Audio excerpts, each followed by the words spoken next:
eu acho que não dá para viver sem ter que perdoar em algum momento, né, João? Não, impossível. Eu acho que alguém vai ofender a gente. É impossível. Uma hora alguém vai pisar no nosso calo, ou a gente vai fazer isso com alguém.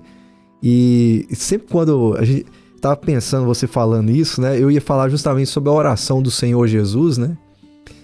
Ensina a gente a orar, e aí tem a parte do perdão, e tem essa questão, né? Perdoa os meus pecados como eu perdoo os outros. Então tem sempre... Eu gosto de pensar nessa ideia de que o perdão recebido é um perdão compartilhado. Então você está perdoando o outro porque você já teve uma experiência de perdão. Uma vez eu li isso num livro, que a pessoa falava assim: você não vai estudar muito para ser alguém mais inteligente, mas é para ser para você ser um pecador mais inteligente, mas para você ser um pecador que enxerga o perdão e a sua necessidade de perdão, né? Então, toda vez que a gente olha para o Evangelho, a gente tem que ter essa mentalidade, né? De que eu recebi isso pela graça de Deus, mas isso não significa que foi de graça. Eu aprendi isso com o Tim Keller. Custou tudo para Deus. Custou o filho dele. E aí quando a gente assume a dívida, o que está recebendo perdão, ele está recebendo assim, pela graça, mas custou tudo para nós, né? O coração dispara, você se sente, você pensa assim, eu vou me humilhar a isso, eu vou fazer esse movimento, a pessoa não merece. E falando de merecimento, a gente falou no início aqui sobre amor. Tem um texto que eu gosto muito, que é de Deuteronômio 7, que Deus fala pro seu povo assim, que ele não escolheu eles porque eles eram os melhores, porque eles eram grandes, mas porque, aí eu acho bonito o jeito que Deus fala, eu amei vocês. Vocês não me dão razão pra... Que razão vocês me dão pra eu te amar? Mas eu amei, é o meu movimento de amar você, e apesar de tudo isso eu tenho uma aliança com vocês, e essa aliança chega ali até o sangue de Cristo, né, para poder pagar a dívida e nos dar esse perdão definitivo, né?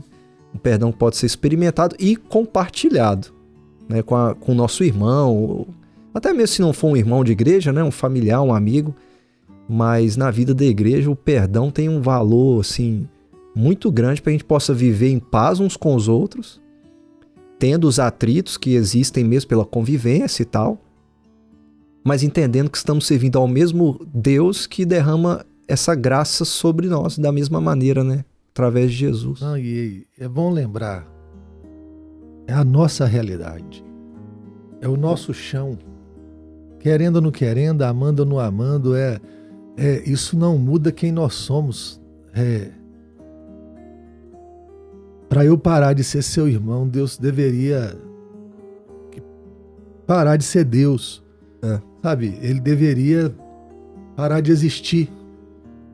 Toda a história do cristianismo deveria ser anulada. Cristo não poderia ter ido para a cruz. Se tudo isso é verdade, e é verdade, então o que nos liga é maior do que aquilo que a gente sente, e muito maior do que aquilo que a gente faz até. O que nos liga, assim, e mais, assumiu uma realidade eterna. Está aqui agora no tempo e no espaço, mas não para aqui, vai por toda a eternidade. Então o meu compromisso de amar é muito sério. Olhar que é um extremo de amor, o extremo de amor demonstrado por nós e que agora que devemos demonstrar uns aos outros.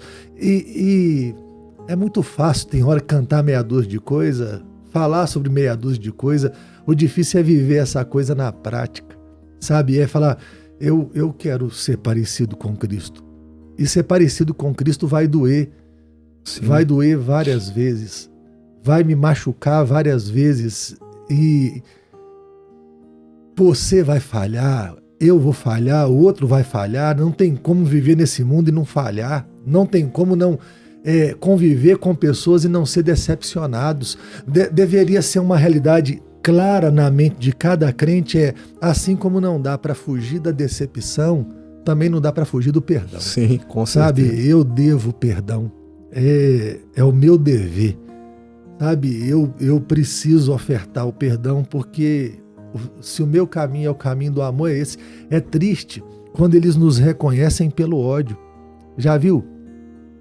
Tem hora que o cara olha para a igreja cristã e vê um discurso muito duro e parece que é só ódio, ódio, ódio. Sabe? É uma máquina de criar machucados. Sim. E criar pessoas machucadas também, né? Não, gente despedaçado, gente cheia de pedaço. E eu fico pensando assim, a gente deveria, como muitas vezes aconteceu na história da igreja, é ser uma máquina de reconstrução, de remodelagem, sabe? De recomeços. É um ponto de recomeço, onde aquilo que acabou vai começar aqui. E outra coisa, assumir um compromisso de amor. Tem hora que uma história de ódio vai sendo contada, né? Um tratou aquele cara mal, aquele cara tratou outro, outro tratou outro, e vai sendo assim, igual dominó, né? Uma peça derrubando a outra, uma história de ódio sendo contada, uma narrativa de ódio sendo contada. Tem que existir gente madura na igreja e cheia de Deus que fala, vai parar aqui. Sim. Eu vou suportar o ódio. Eu vou suportar a humilhação. Gosto muito do texto de João 13, quando Jesus lava os pés dos discípulos, a ideia do menor servo, e toda hora ele é apresentado, ele é apresentado muito nas escrituras, assim como o menor servo de todos, o mais humilhado, o que se humilha ao extremo, e ninguém vai conseguir se humilhar como ele, porque é Deus que se esvazia e assume a forma de servo, de homem, de servo, e é obediente até a morte e morte de cruz. Ninguém nesse mundo, ninguém que habita a igreja, nenhum crente, nunca vai chegar ao estado de humilhação que Cristo chegou. Verdade. Então uma coisa importante é parecer com Cristo, eu espero que você não seja humilhado, mas se for, aguenta. E oferte ao outro uma coisa maior do que a humilhação. Oferte o perdão, oferte graça, oferte misericórdia, bondade. Pare o ciclo de ódio. Que eles nos conheçam por isso. Que o mundo olhe e veja, é diferente, sabe? É diferente porque o ódio para ali. E eles não devolvem ódio com ódio. Não devolve um tapa na cara com outro tapa na cara, não. O amor não é uma filosofia, não é só discurso. Amor é a verdade da vida deles. Sim. Então é a pregação e o modus operandi dessa turma, né? Como essa turma vive. E eu fico pensando que essa é a oração para fazer todo dia. Deus me dá graça, Deus me dá poder. Poder é a palavra. Eu nunca vou suportar a humilhação que o Senhor Jesus suportou, mas me dá poder para suportar as humilhações que eu tiver que suportar e me levantar não como um homem que não te conhece, cheio de ódio, mas como um homem que te conhece, cheio de amor e que tem perdão para dar. E é triste, assim, às vezes, quando eu vejo essa ideia de associar a igreja com, ao invés de ser um lugar de conserto e reconstrução, um lugar de despedaçar, de frustrar as pessoas. E eu lembro que eu estava lendo um livro do Thiago Cavaco e ele tinha um capítulo só sobre 1 Coríntios 13. E é interessante porque a gente sempre olha 1 Coríntios 13 como uma definição de amor, mas na verdade Paulo está chamando a atenção da igreja, ele está sendo duro com eles. Porque está entre dois capítulos sobre dons, que chama muita atenção para a igreja, né? Os dons espetaculares. E aí Paulo chega no capítulo 3 e fala assim, falta o principal para vocês. Vocês podem falar o que vocês quiserem. Vocês podem ressoar como um sino, mas vocês só vão fazer barulho e não vão falar nada no fim das contas.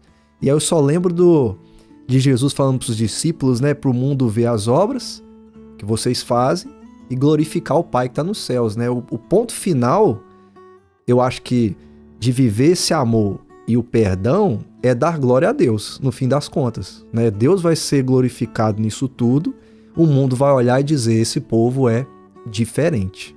E é tão bom quando alguém chega para você e fala assim, rapaz, você é diferente, você não é como os demais. Eu acho que falta isso pra gente, e talvez o que poderia ajudar essa pessoa, né, que fala assim, olha, eu tenho que conviver com ela na mesma igreja e eu preciso ter relacionamento com ela, o que eu faço?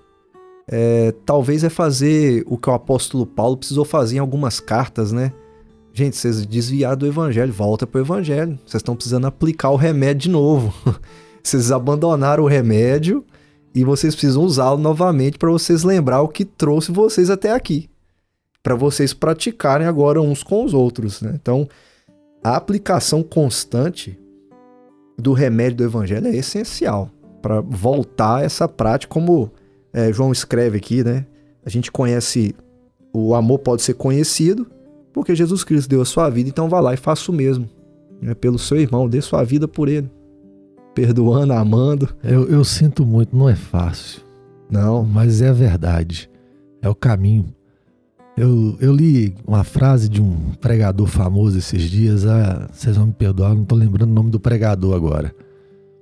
E ele escreveu assim, Deus me dá a felicidade e me dê a verdade. Mas se o Senhor não puder me dar as duas coisas, a felicidade e a verdade, me dê a verdade. Porque a felicidade eu vou ter eternamente. É a verdade, sabe? O amor, o sacrifício, a entrega é a verdade. É a única forma disso tudo fazer sentido. Enquanto não faz sentido, enquanto isso não nos toma de verdade, tudo é só uma performance, sabe? É um espetáculo para os outros ver e fazer de conta que aquilo é real. Você falou, 1 Coríntios 13, sabe? Tá tocando e não faz sentido.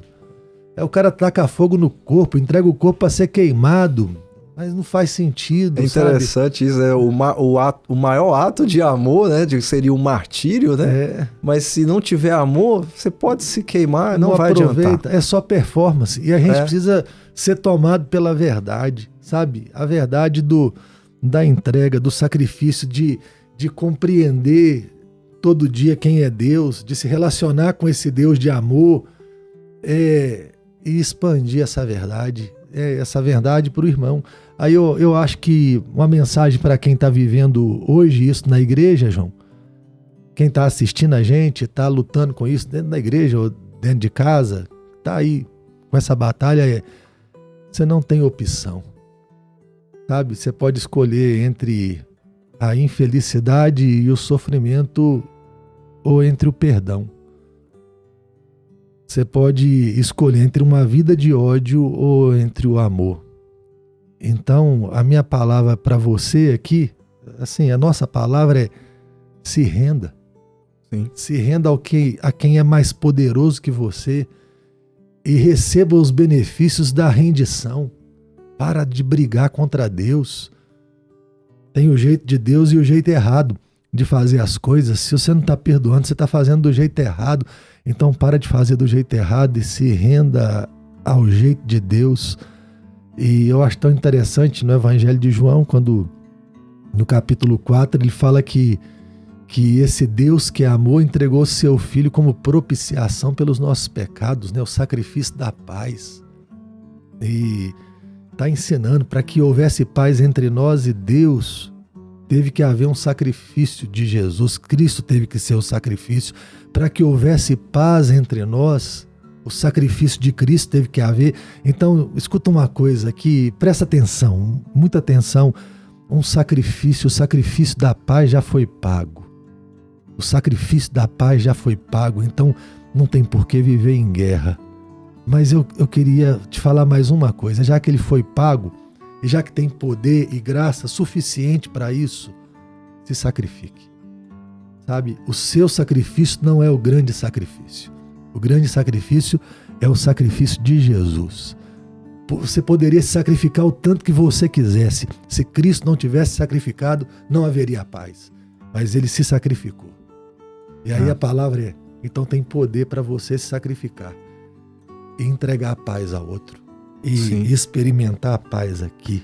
E nada é melhor do que viver em paz. Verdade. O que eu diria, às vezes eu penso, às vezes a gente quer tomar posse de alguns textos da Bíblia, e tem um que eu amo muito, de vários, né? Que é Jesus no Getsêmani, ele enxergando o peso da ira de Deus vindo sobre ele, e ele fala: se possível, Pai, faz de mim esse cálice, mas a tua vontade é mais importante do que eu quero. E aí você pensar, Jesus no fim das contas falou: sim, eu vou morrer, sim, eu vou perdoar, sim, eu vou pagar uma conta que não é minha. Então, eu acho que para quem, talvez, né, a minha palavra, para quem tá vivendo desse jeito, precisa perdoar alguém, se Jesus disse sim, diga você também, né, e passe por isso, mas a colheita vai ser preciosa, e colher os frutos do amor é isso aí. É muito melhor do que o ódio, né? Com certeza. Amém por isso. Amém. Deus abençoe aí Amém. A vida de cada pessoa que nos ouviu, e que Ele dê poder para todos nós, né? Que Deus nos dê a graça de tomarmos posse dessa verdade, né? E viver essa realidade do perdão e do amor.